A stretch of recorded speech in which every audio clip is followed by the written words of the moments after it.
Absolutely, India has started this war based on complete fiction and outright lies. Shahzad Iqbal साहब, आप ये बताइएगा, जाहिर है एक उन्होंने सेटिस्फाई करना था डोमेस्टिक ऑडियंस को, आपको लगता है ये मामला खत्म हो जाएगा इसके बाद? और इंडिया को जिस तरह डिप्लोमेटिक फ्रंट पे एक के बाद एक, हम तो कहेंगे नाकामी ही, अब सदर ट्रंप का बयान, एवरी बयान इज सो टेलिंग।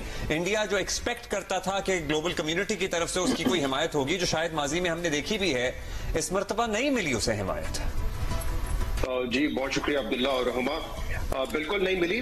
जितने भी आप इंटरनेशनल न्यूज़पेपर्स उठा के देखें वो ये तस्लीम कर रहे हैं। इनफैक्ट वहां पे जो डिप्लोमेट्स से उन्होंने बात की है, वो ये डिप्लोमेट्स ने उनको बताया है कि हमें जो भी ब्रीफिंग दी गई इंडिया की जानिब से, उनकी हुकूमत की जानिब से, वहां कोई कॉन्क्रीट एविडेंस पाकिस्तान के खिलाफ पहलगाम वाकये के हवाले से नहीं रखा गया।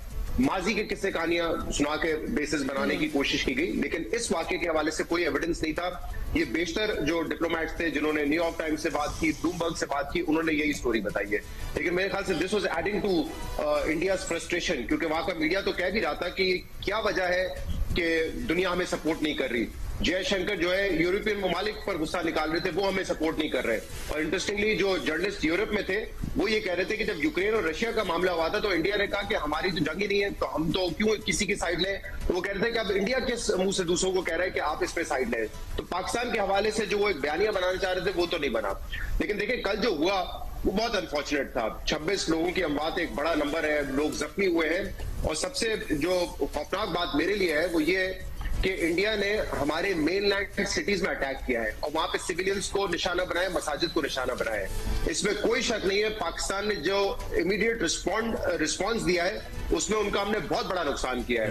कल मैंने सुबह अर्ली मॉर्निंग जब ये बताया था कि 5 उनके जेट और एक ड्रोन तबाह हुआ है, उस वक्त बहुत सारे इंडियंस आके हमारा मजाक उड़ा रहे थे। लेकिन उसके कुछ ही देर बाद हमने देखा द हिंदू, उनका पेपर, उनका मीडिया, उन्होंने एक्सेप्ट किया कि 3 एयरक्राफ्ट गिरे हैं और चौथा भटिंडा में गिरा। और international media, Reuters and everybody.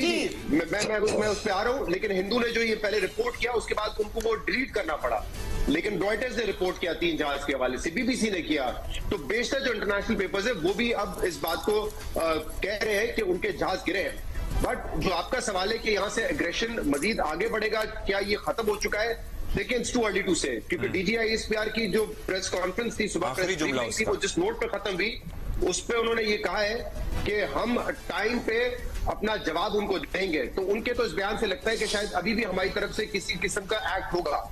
लेकिन मैं जो बात करना चाह रहा हूं ना, जो हमें ये तो हमने जंगी तौर पे जो जवाब दे दिया है, लेकिन ये इंडिया में या जम्मू कश्मीर में